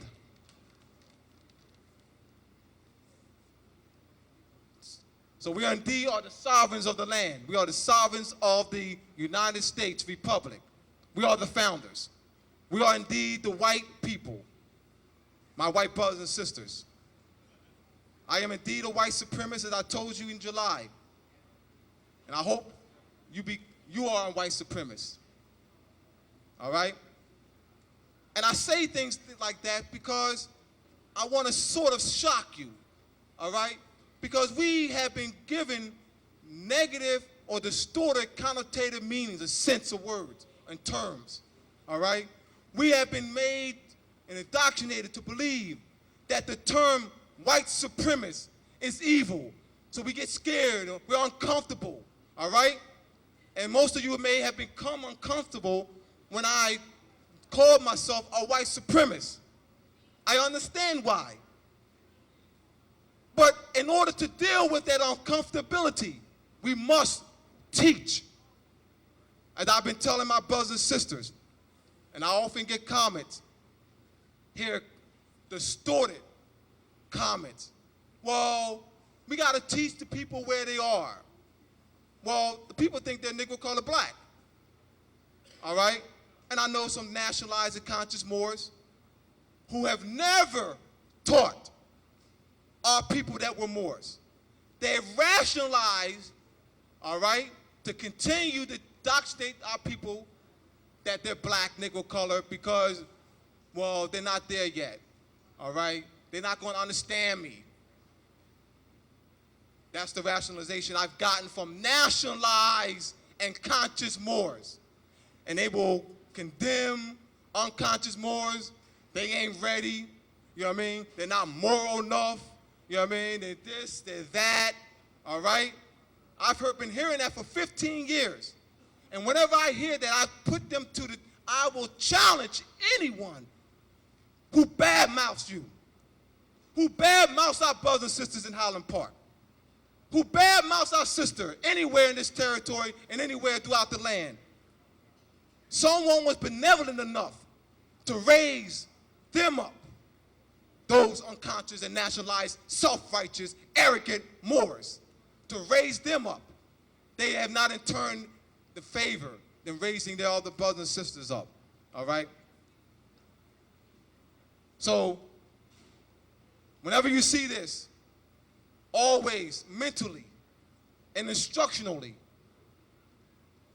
teach our people that we are indeed the founders of the United States Republic. Often there are nationalized and conscious Moors, and notice I say nationalized and conscious Moors, to show the distinction and status. We're the same people, all right? This issue of status, when you have those who have gone through the nationalization process, a political process of having allegiance, honor to the United States Republic. And placed on that declaration is placed publicly and registered in public records. That's the distinction, that's all right? Now, the issue of being part and parcel of this government. Those nationalized, there's some nationalized and conscious Moors who have been dealing with court issues. And the newspaper, they'll often make statements that I am not a United States citizen, I belong to the Moorish nation, you know, and the newspapers have been publishing that Moors belong to a sovereign order separate from the United States Republic. False, false, false.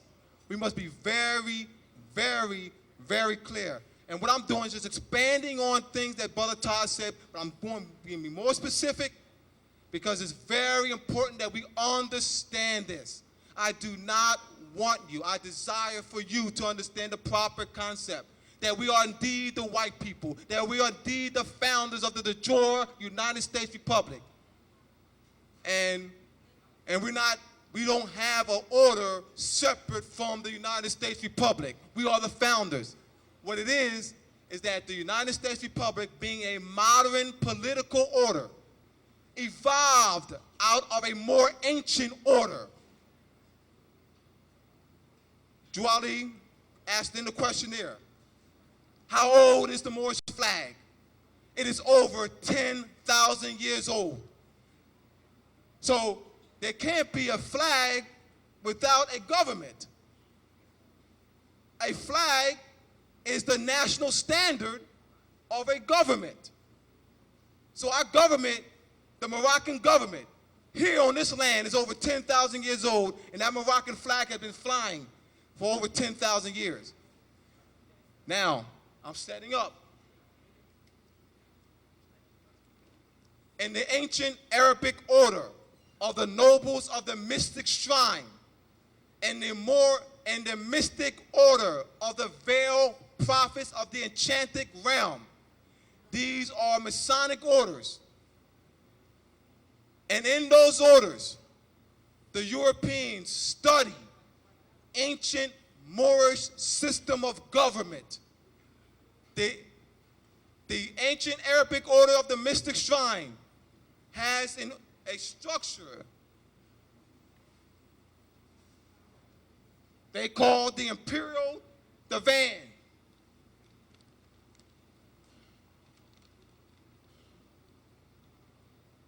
I came to educate you today.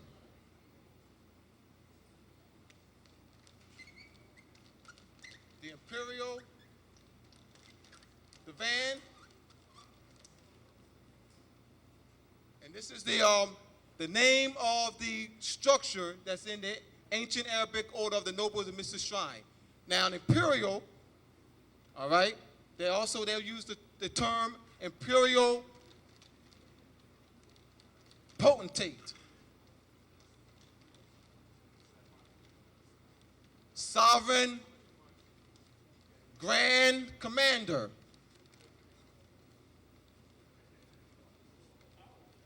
All right? Sovereign Grand Commander. What these refer to is the imperial majesty of the Emperor of Morocco. So what they simply did was took an existing structure and order, all right, and set up their Masonic orders in harmony with an ancient structure. They learn our history, our ancient structure of government. They are actually learning to preserve the Moroccan Empire. So they're not the sovereign Grand Commander.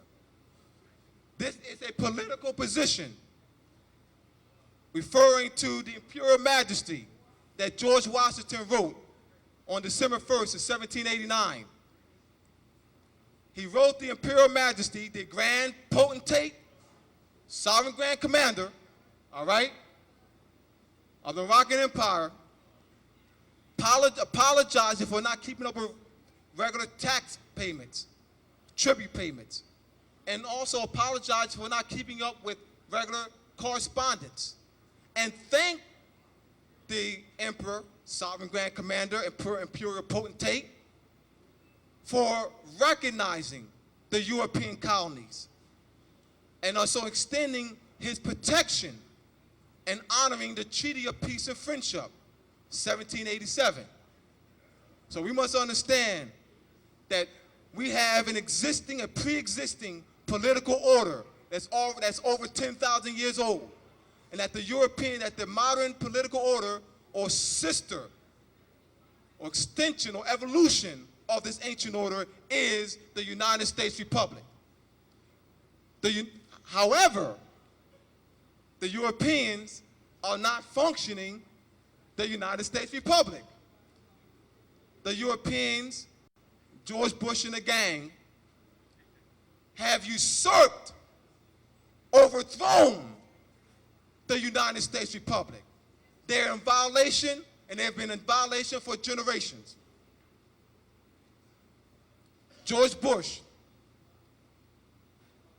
has declared that he's an enemy to the United States Republic. Bill Clinton declared that he is an enemy to the United States Republic. Ronald Reagan had declared that he was enemy to the United States Republic. Nixon, and so forth. How have they declared to the public? They make statements like, in our democracy, and we clap for them. We cheer for them. They have said to you to your face that they're the enemies to this country. So there's a paradox that we're dealing with. We call them the government. They don't act like it. They tell you that they're your enemies because they say that they are pushing democracy. They say that they're sending troops to restore democracy. They say that they're sending troops to Iraq and Iran to make sure that democracy flourish here. They are enemies. This is a republic. Section 4, Article 4, Section 4 of our beloved Constitution, Constitution for the Jure, United States Republic, of which we are the white people, sovereigns and founders, reads that the United States shall guarantee a Republican form of government in all the states in the Union. Why George Bush continues to say democracy. All right? This is a paradox. All right? Because we call them the government. They're in Washington, D.C. They're in Congress, the House of Representatives, the Senate, the Supreme Court, and the executive branch. How do we deal with this paradox? They're using more sovereignty to oppress us. How do we deal with this paradox? Well, one of the processes of dealing with the paradox is to educate you and organize our people by the millions into government structure. Jure Ali said, in order to change the people, you must change their literature. Well, we've been changing their literature by thereby changing their concept, changing their frame of mind, and thereby will change their course of action and change their destiny. All right? So you are indeed, my brothers and sisters, founders of the United States Republic, which is an evolution, modern political order of the ancient Moroccan government, the Great Seal. All right?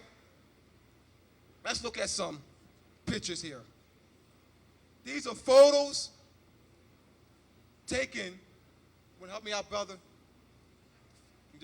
These are photos taken at George Washington National Masonic Memorial Museum in Alexandria, Virginia. These are fezzes, Moorish fezzes, with Moorish names embroidered in the fezzes. The Europeans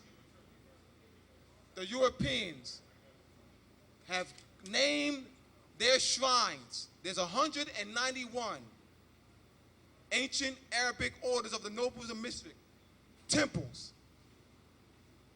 191, and every one is named in our honor. Everyone has a Moorish Arabic name. They know who we are. So, how do we prove that we're Moors? How do I go to my oppressor, the one who conquered me, conquered my ancestors, oppressed us? How do we go to him, and prove to him that we're Moors? Your concepts are wrong. The question is colorable. I wouldn't even answer that question. To answer that question is to give legitimacy to the colorable question.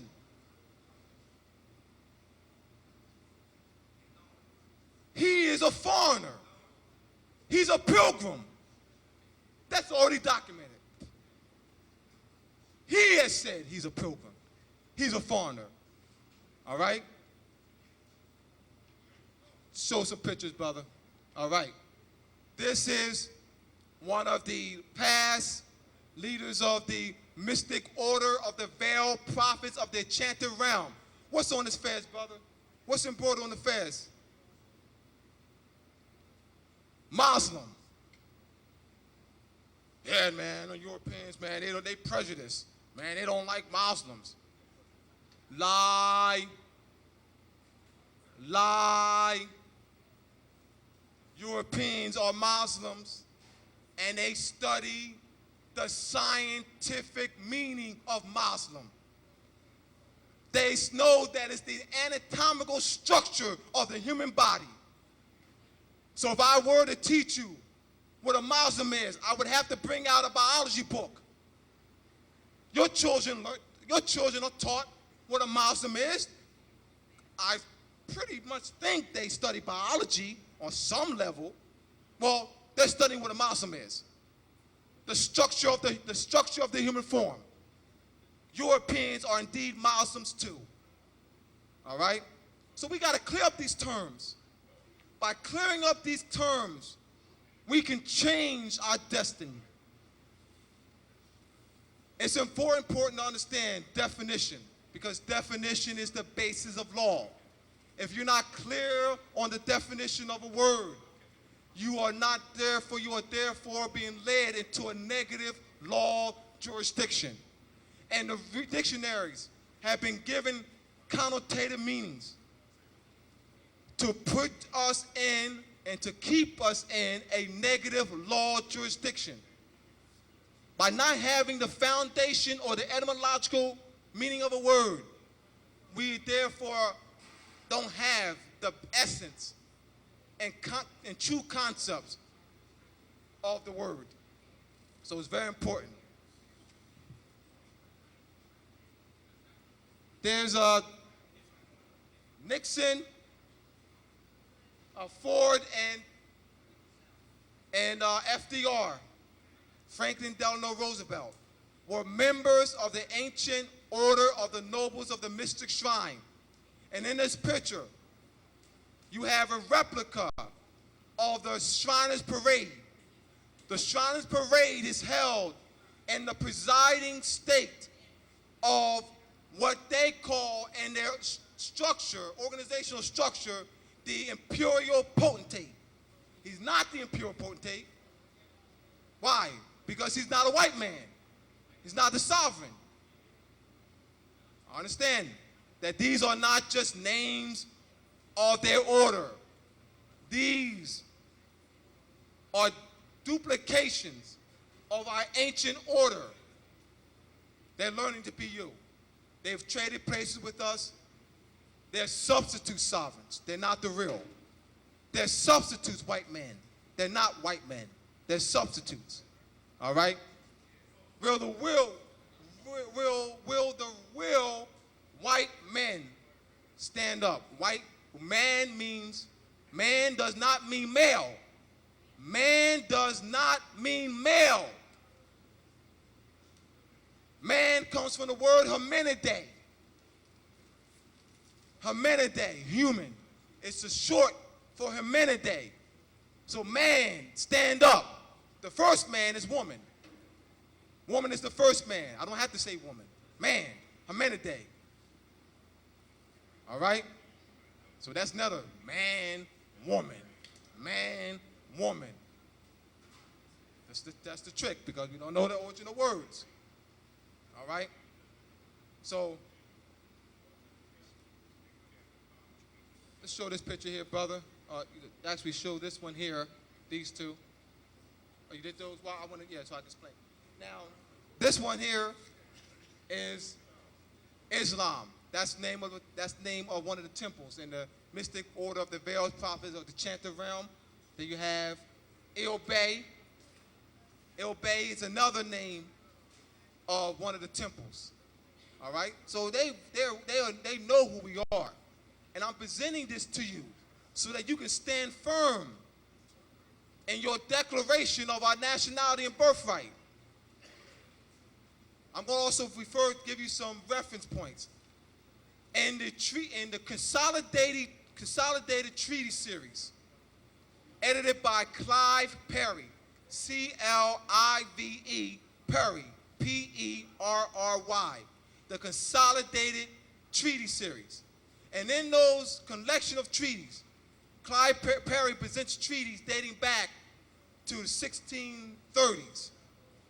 And what you'll find once you read the treaties and do a comparative analysis, what I've done in a series of my books that will be published shortly, is I compared the establishment of colonies on our land and to the treaties and match the dates. Those treaties reveal that we had superior political and military position during the 16 and 1700s. So the story that you've been presented with, indoctrinated with in the public schools, that the Europeans came over here, the Europeans didn't come over here. The Europeans, the emperors of Morocco, the grand potentates, the sovereign grand commanders, negotiated treaty agreements with the various kings and queens of Europe We leased land to the Europeans. So they didn't just come over here. That was negotiated with us. You don't just go somewhere. All right? So that was negotiated through treaties. And then you'll see that. So that's why I'll give you reference. Consolidated Treaty Series. You go to the Law Library. All right?